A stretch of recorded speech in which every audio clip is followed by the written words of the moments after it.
मिल रही है, हजरत हंजला की लाश नहीं मिल रही है। सरकार लेफ्ट की तरफ अब कर रहे हैं हाथों को, और सरकार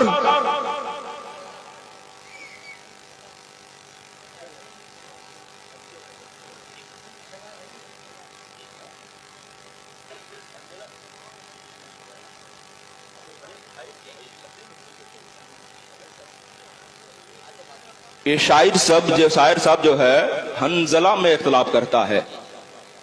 अब ये इसको इतना भी मालूम नहीं है कि तकरीर में जो गुफ्तगू, ये नात नहीं है, आपने रट के आकर के पढ़ लिया तो हो गया, समझे ना, ये नात नहीं है। आप लोग जो है ना, अरे हजरत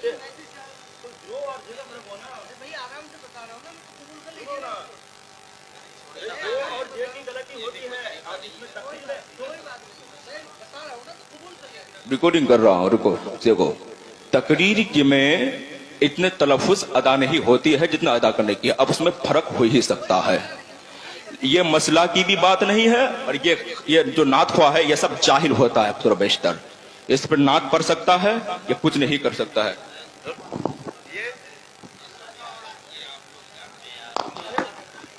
कोई बात नहीं है, मेरी बात सुनिए। अस्सलाम वालेकुम। ये जो लफ्ज था ना वो हंजला है जैसे, समझे, मेरी बात सुनिए। तो मैंने आराम से, कोई बात